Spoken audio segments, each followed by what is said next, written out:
Coordination number को ज्ञात करने के लिए तो वहां पे हमें ऑक्सीकरण अवस्था की आवश्यकता होती है। ठीक है, तो हम देखते हैं लोग कैसे ऑक्सीकरण अवस्था ज्ञात करते हैं। आप लोग पूरे वीडियो में बने रहिए, एकदम आपको समझ में आएगा।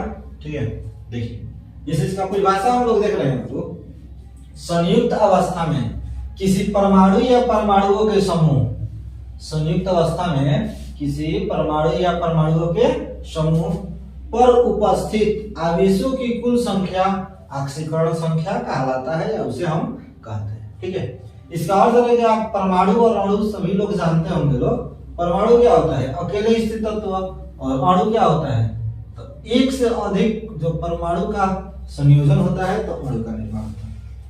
यानी हम कह सकते हैं कि संयुक्त अवस्था में किसी परमाणु या परमाणुओं के समूह पर उपस्थित आवेशों की कुल संख्या को हम क्या कहते हैं, ऑक्सीकरण संख्या कहते हैं। ठीक है, अब थोड़ा सा आपको वहां पे सावधानी बरतना होता है एग्जाम में जब क्वेश्चन आप लोग बनाते हैं तो कि आपसे क्वेश्चन आखिर में पूछ क्या रहा है। अगर मान लीजिए हमें यहाँ पे क्वेश्चन पूछते हैं आपसे, जैसे मान लीजिए एग्जांपल के तौर पे यहाँ दे दे आपका H2O, क्या दे आपका H2O, ये आपका हो गया एक प्रकार का अणु है। जब अणु है तो सबसे पहले इसमें देखते हैं क्वेश्चन किस टाइप से पूछा हुआ है। जैसे इसमें क्वेश्चन दो टाइप से पूछा जा सकता है, एगो पूछेगा यौगिक जो रहेगा उसका पूरा ऑक्सीकरण अवस्था, या फिर यौगिक में जो आपका एलिमेंट यानी अणु या परमाणु उपस्थित रहेगा उसके ऑक्सीकरण संख्या। जैसे मान लीजिए H2 है तो H2 आपका एगो अणु हो गया।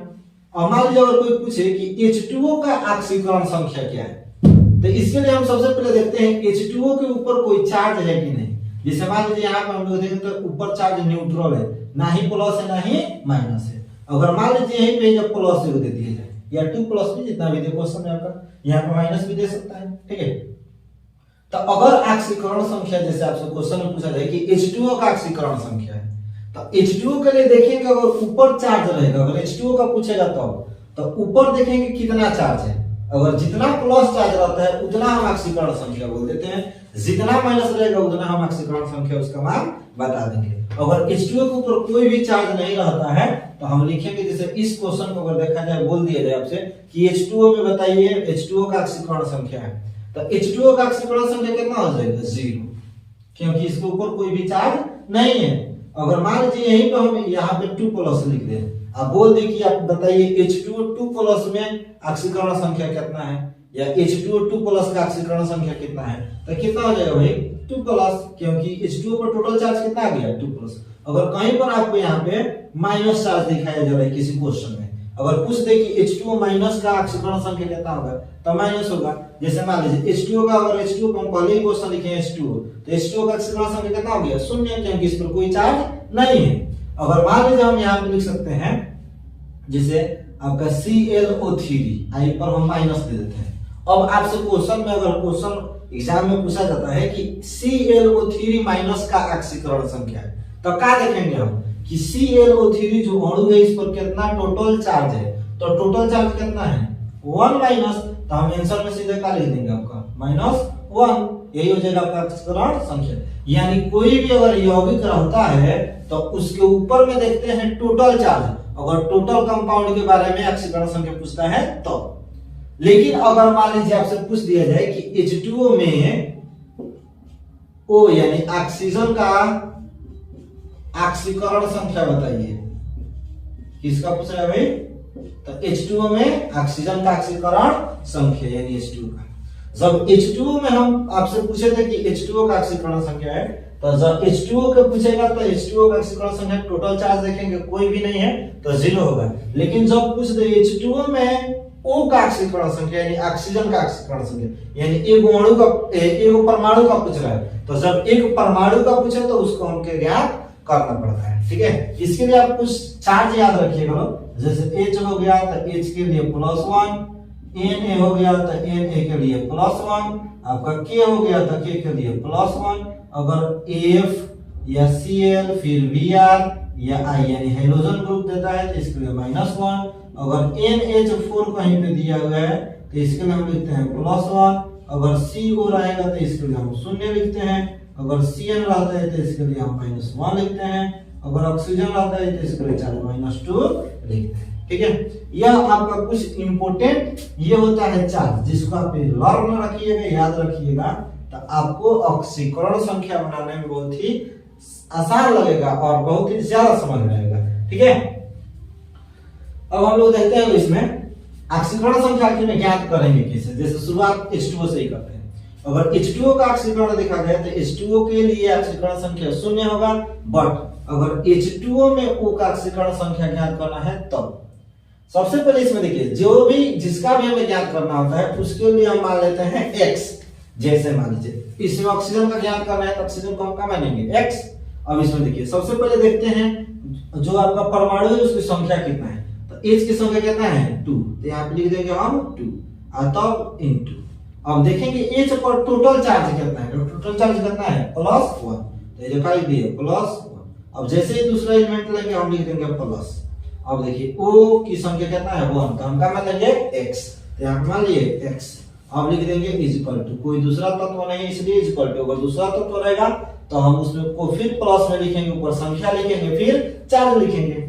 अब देखेंगे H2 पर टोटल चार्ज कितना है 0, तो हम यहाँ क्या लिख देंगे 0। अगर यहाँ पे +2 आता है तो यहाँ पे +2 लिखेंगे, -2 रहेगा तो -2, यानी जितना चार्ज रहेगा हम इक्वल टू के उस साइड लिख देंगे। ठीक है, अब इसी को हल करेंगे। अगर 2 से 1 से गुणा करते हैं तो 2 और प्लस कितना हो जाएगा x इक्वल टू 0, तो आपका x इक्वल टू कितना हो जाएगा, ये 2 का मान किसमें है प्लस में है तो इधर जाएंगे तो किसमें हो जाएगा माइनस में, तो x का मान कितना आ गया भाई -2।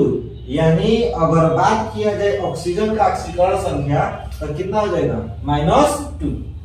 जैसे मान लीजिए दूसरा क्वेश्चन देखते हैं H2SO4, तो H2SO4 में S का ऑक्सीकरण अगर संख्या में ज्ञात करना होगा तो देखेंगे सबसे पहले H के लिए संख्या कितना है 2, तो 2 गुणे H पर चार्ज कितना होता है +1 और फिर लेंगे प्लस जैसे दूसरा एलिमेंट, तो S की संख्या कितना है 1, इसीलिए हम क्या लिख देंगे केवल x, क्योंकि इसका हमें ज्ञात करना है।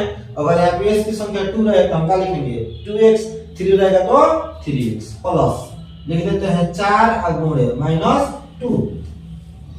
4 यहाँ पे ऑक्सीजन की संख्या है और ऑक्सीजन के लिए चार्ज कितना है -2। अब इस इक्वल टू हम क्या लिखेंगे भाई 0, क्योंकि H2O पर कोई भी चार्ज नहीं है, अगर चार्ज रहता तो हम चार्ज लिख देते हैं। ठीक है, अब इसी को हल कर दीजिए, 2 × 2 प्लस x और प्लस माइनस लिख देंगे यहाँ पे, क्योंकि प्लस और माइनस कितना होता है -4 × 8, यहाँ पे क्या लिख देंगे 0। अब देखिए यहाँ पे इसको हम हल कर देते हैं x।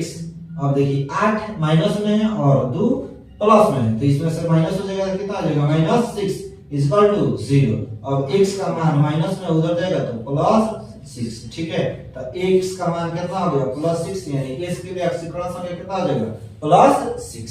बता रहे समझ में भाई।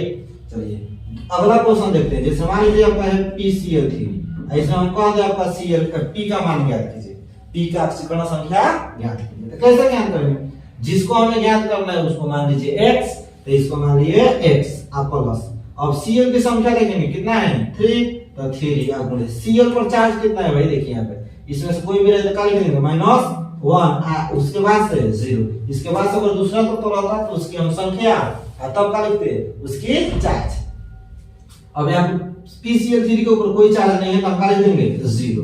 अब देखिए x plus into minus -3 equal to 0, तो x इक्वल टू माइनस में उधर जाएगा प्लस में, यानी P के ऊपर ऑक्सीकरण संख्या कितना हो जाएगा +3। ठीक है, यह हो जाएगा आपका एग्जांपल 1, यह हो गया आपका एग्जांपल 2, यह हो गया आपका एग्जांपल 3। ठीक है, अगर मान लीजिए हम यहाँ पे दे दें आपसे क्वेश्चन एग्जांपल 4 के लिए कि PCl5, किसमें वो PCl5 में P का ऑक्सीकरण संख्या ज्ञात कीजिए। तो कैसे ज्ञात करेंगे, सबसे पहले इसको हम लेंगे x और प्लस Cl की संख्या टोटल कितना है 5 और गुणे -1, क्योंकि Cl के लिए चार्ज कितना है -1 इक्वल टू PCl5 पर टोटल चार्ज देखेंगे एक भी नहीं है तो हम क्या लिख देंगे 0। ठीक है, तो x plus into -5 equal to 0, तो x इक्वल टू कितना हो जाएगा +5, यानी यहाँ पे P के लिए ऑक्सीकरण संख्या कितना हो जाएगा +5। ठीक है, कुछ और हम लोग क्वेश्चन देखते हैं।